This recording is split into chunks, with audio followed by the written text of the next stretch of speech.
Bigat na traffic ang naranasan ng ilang motorista at commuter sa ilang bahagi ng Metro Manila.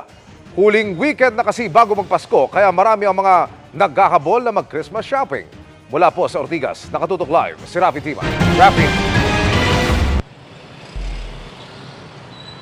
Email para sa mga naiinip na sa inyong mga hinihintay. Ipapakita ko po sa inyo kung saan sila posibleng natenga.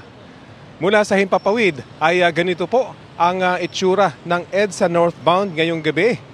Pulang-pulang guhit dahil sa haba ng pila ng mga sasakyan na usad pagong ang daloy. Halos mula na po yan sa Makati hanggang sa North EDSA sa Quezon City. Maging sa may Ortigas flyover, traffic din ang mga patungo sa direksyon ng Pasig at sa Antipolo. Ang dahilan, ayon pa rin sa MMDA, ang sabay-sabay na volume ng mga sasakyan na galing sa mga trabaho at sa mga mall.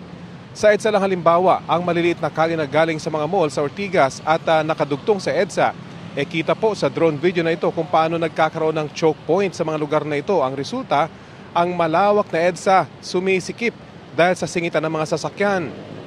Ang mga security guard ng mga mall pinatitigil pa mismo ang daloy ng sasakyan sa EDSA para makalabas yung mga sasakyan ng kanilang mga parokyano. Sa Guadalupe naman, hapon pa lang mabigat at halos wala ng galawan ang mga sasakyan sa may northbound lane. Kahit na mga motorsiklo hindi na makasingit sa grabing siksikan ng mga sasakyan. Ayon sa MMDA, hindi naman nila pinipigilan yung mga mall security na tumulong sa pagpapadaloy ng trapiko pero prioridad pa rin daw dapat ang daloy ng mga sasakyan sa EDSA. Inihingan pa namin ng reaksyon ang pamunuan ng mall. Ang heavy na traffic, kalbaryo sa lahat. Ang isang taxi driver na aking nakausap, kung wala lang daw pasahero, pipiliin na niyang gumilid muna kesa magsayang ng gasolina sa EDSA. Narito ang payag ng aking mga nakausap na naipit sa heavy na traffic. Lugi na ba sa biyahe? Okay po sir, wala na kinakita to. Wala tayong magagawa, di pa nasusolusyonan ng gobyerno. Okay naman kasi dumadami yung pasahero.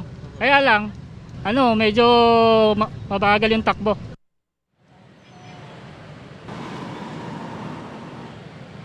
Ayon sa MMDA email, mainam pa rin gumamit ng mabuhay lanes dahil epektibo pa rin ito. Pero ang problema lang, marami sa ating mga motorista ay lalabas at lalabas pa rin sa mga pangunahing kalsada tulad ng EDSA. Kaya naman talagang mahirap maiwasan ang holiday rush hour na heavy na traffic o ngayong Kapaskuhan.